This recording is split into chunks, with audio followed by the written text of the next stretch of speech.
بسم اللہ الرحمن الرحیم۔ السلام علیکم ورحمۃ اللہ وبرکاتہ۔ اللہ تعالیٰ کی رحمتوں اور برکتوں کا نزول ہم سب پر جاری و ساری رہے۔ میں ترجمہ تفسیر آپ کے ساتھ میں نے شیئر کیا۔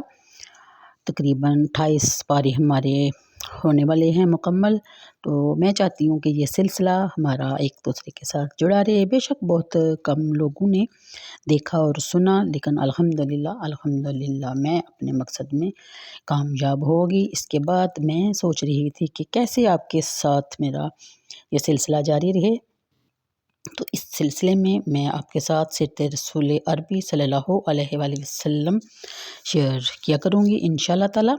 تو آج سب سے پہلے ہم برکات نور محمدی صلی اللہ علیہ وسلم سے فیض یاب ہوں گے۔ اللہ تعالیٰ نے سب سے پہلے بلا واسطہ اپنے حبیب محمد صلی اللہ علیہ وسلم کا نور پیدا کیا، پھر اسی نور کو خلقی عالم کا واسطہ ٹھہرایا اور عالم ارواحی میں اس روئے سراپا نور کو وصف نبوت سے سرفراز فرمایا۔ چنانچہ ایک روز صحابہ کرام نے حضور صلی اللہ علیہ وآلہ وسلم سے پوچھا کہ آپ کی نبوت کب ثابت ہوئی؟ آپ نے فرمایا، میں اس وقت بھی نبی تھا جبکہ آدم کی روح نے جسم سے تعلق نہ پکڑا تھا۔ بعد ازاں اس عالم میں اللہ تعالیٰ نے دیگر انبیاء کرام علیہ السلام کی روحوں سے وہ عہد لیا جس وقت ان پیغمبروں کی روحوں نے عہد مذکورہ کے مطابق حضور صلی اللہ علیہ وسلم کی نبوت و امداد کا اقرار کر لیا، تو نور محمدی کے فیضان سے ان روحوں میں وہ قابلیتیں پیدا ہوگی کہ دنیا میں اپنے اپنے وقت میں ان کو منصب نبوت عطا ہوا اور ان سے معجزات ظہور میں آئے۔ امام ابو سیری رحمۃ اللہ علیہ نے خوب فرمایا، جس کا ترجمہ میں آپ کے ساتھ شیئر کروں گی۔ معجزے جتنے کے لائے رسولان کرام، لڑی کے نور سے جا ملتی ہے سب کی بہم، آفتاب فضل ہے وہ سب کواکب اس کے تھے، ظلمتوں میں نور پھیلایا جنہوں نے بے شک کام۔ اسی عہد کے سبب حضرات انبیاء سابقین علیہ السلام اپنی اپنی امتوں کو حضور نبی آخر الزمان صلی اللہ علیہ وسلم کی آمد بشارت اور ان کی اتباع اور امداد کی تاکید فرماتے رہے۔ اگر حضور کریم صلی اللہ علیہ وسلم کی نبوت دنیا میں ظاہری نہ ہوتی تو تمام انبیاء سابقین علیہ نبیین علیہ السلام کی نبوتیں باطل ہو جاتی، وہ تمام بشارتیں ناتمام رہ جاتی۔ پس دنیا میں حضور اقدس صلی اللہ علیہ وسلم کی تشریف آوری نے تمام انبیاء سابقین علیہ السلام کی نبوتوں کی تصدیق فرما دی۔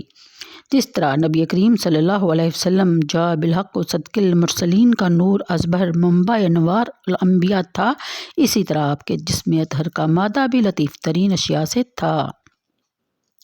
چنانچہ حضرت کا اخبار سے منقول ہے کہ جب اللہ تعالیٰ نے حضرت محمد صلی اللہ علیہ وآلہ وسلم کو پیدا کرنا چاہا تو جبریل کو حکم دیا کہ سفید مٹی لاؤ۔ پس جبریل بشت کے فرشتوں کے ساتھ اترے اور حضرت کی قبر شریف کی جگہ سے مٹھی برہا کے سفید چمکتی دمکتی اٹھا لائے، پھر وہ مشتاق سفید بشت کے چشمہ تسنیم کے پانی سے گوندی گئی یہاں تک کہ سفید موتیوں کی مانند ہو گئی، جس کی شعاعیں بہت بڑی تھی۔ بعد ازاں فرشتے اسے لے کر عرش و کرسی کے ارد گرد اور آسمان اور زمین میں پھرے یہاں تک کہ تمام فرشتوں نے آپ روئے انوار مادہ اطہر کو آدم علیہ السلام کی پیدائش سے پہلے پہچان لیا۔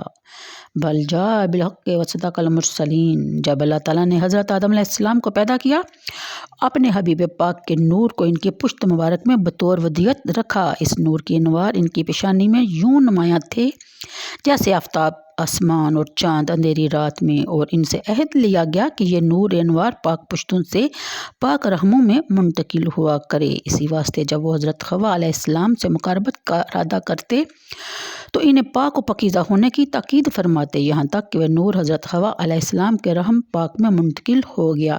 اس وقت وہ انوار جو حضرت آدم علیہ السلام کے پیشانی میں تھا حضرت حوا کی پیشانی میں نمودار ہوا۔ یہ ایام میں حمل میں حضرت آدم علیہ السلام نے بپاس تعظیم حضرت حوا سے مقاربت ترک کر دی، یہاں تک کہ حضرت شیش علیہ السلام پیدا ہوئے تو وہ نور ان کی پشت میں منتقل ہو گیا۔ یہ حضور علیہ السلام کا معجزہ تھا کہ حضرت شیش علیہ السلام اکیلے پیدا ہوئے، آپ کے بعد ایک بطن میں جوڑا لڑکا اور لڑکی پیدا ہوتا رہا۔ اس طرح یہ نور پاک پشتوں سے پاک رحموں میں منتقل ہوتا ہوا حضور صلی اللہ علیہ وسلم کی والد ماجد حضرت عبداللہ تک پہنچا اور ان سے بنا برقول اسخ ایام تشریق میں جمعہ کی رات کو آپ کی والدہ ماجدہ حضرت آمنہ کے رحم پاک میں منتقل ہوا۔ اسی نور کو پاک و صاف رکھنے کے لیے اللہ تعالیٰ نے حضرت کے تمام آباء و امہات کو شرک و کفر کی نجاست اور زنا کی آلودگی سے پاک رکھا۔ اس نور کے ذریعہ سے حضرت کے تمام آباء و اجداد نہایت حسین و مرجع خلاق تھے۔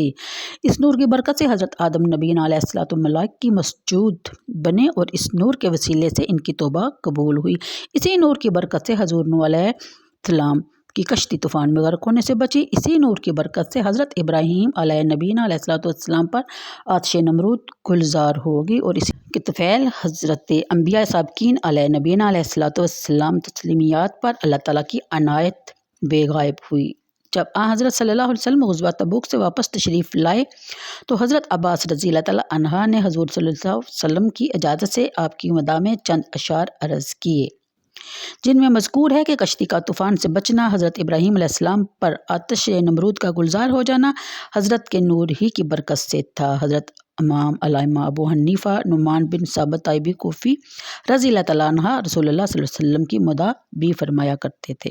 آپ کی وہ ذات مقدس ہے کہ اگر آپ نہ ہوتے تو ہرگز کوئی آدمی پیدا نہ ہوتا، نہ کوئی مخلوق پیدا ہوتی۔ آپ وہ ہیں کہ آپ کے نور سے چاند کو روشنی ملی اور سورج آپ ہی کے نور زیبا سے چمک رہا ہے۔ آپ وہ ہیں کہ جب حضرت آدم علیہ السلام نے لغزش کے سبب سے آپ کا وسیلہ پکڑا تو وہ کامیاب ہو گئے، حالانکہ وہ آپ کے باپ ہیں۔ آپ ہی کے وسیلہ سے خلیل اللہ نے دعا مانگی تو آپ کے روشن نور سے آگ ان پر ٹھنڈی ہوگی اور بجھ گئی، اور آپ ہی کی بدولت حضرت ایوب علیہ السلام نے اپنی مصیبت میں آپ ہی کو پکارا تو ان کے پکارنے پر ان کی مصیبت دور ہوگی، اور حضرت مسیح آپ ہی کی بشارت سے اور آپ ہی کی صفات حسنہ کی خبر دیتے اور آپ کی مداح کرتے ہوئے آئے۔ اسی طرح حضرت موسیٰ علیہ السلام آپ کا وسیلہ پکڑنے والے اور قیامت میں آپ کے سبزہ زار میں پناہ لینے والے رہے، اور انبیاء اور مخلوقات میں سے ہر مخلوق اور پیغمبر اور فرشتے آپ کے جھنڈے تلے ہوں گے۔ اور اللہ تعالیٰ سے دعا ہے کہ ہمیں بھی اپنے پیارے محبوب کے وسیلے سے اور ان کے امتی ہونے کے وسیلے سے ہماری بھی بخشش اور مغفرت فرمائے اور ہمیں بھی وہ جھنڈا نصیب فرمائے۔ تو انہی الفاظ کے ساتھ اجازت چاہوں گی۔ ویڈیو کو لائک اور شیئر ضرور کر دیا کیجیے گا۔ اللہ حافظ۔